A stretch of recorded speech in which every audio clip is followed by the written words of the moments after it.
So we don't get saved by works. We get this, right? But sometimes after we're walking with Christ, we start to think we maintain our salvation through works. Like God gives me a blank slate, but I have to keep it blank. That's just not true. It's never like that. Let me read to you Galatians 3, verses 2 through 3, because they're dealing with this very issue. He says, "This only I want to learn from you. Did you receive the Spirit by the works of the law or by the hearing of faith?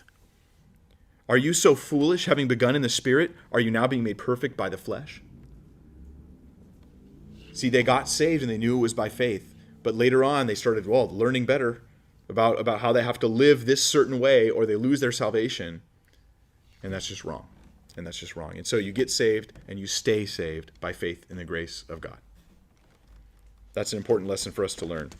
This is the sola fide of the Reformation, which is our 500th anniversary of the Reformation this year. Did you know that? Yeah. That's the sola fide, that it's by faith alone. But it's bigger than that. If the Reformation never happened, this is the issue. One of the major issues of biblical Christianity versus almost every other religion out there is the idea that we're saved by faith alone, through grace alone. Please turn to Romans 11:6. This to me is a key verse in the issue of how we're saved. Romans 11:6. I'll bring it up again later. I want to burn it into our hearts and minds that this verse means something very important. It doesn't roll off the tongue. It's not poetic. It's just really important truth.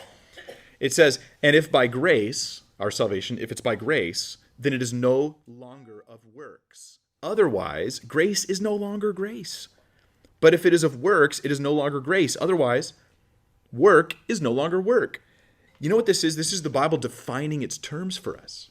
Just like it defines love in 1 Corinthians 13. So when we go love, that's what love is. How? Because the Bible defined it for us. Here the Bible's defining the terms of grace and works. And it says if it's grace, you can't mix it with works, or else that's not even grace. And if it's of works, then you can't mix it with grace, or else that's not works. You are going to be saved either by grace or by works, but you can't mix the two. Do you see that in Romans 11:6? If more people saw that, every cult would just cease to exist. That's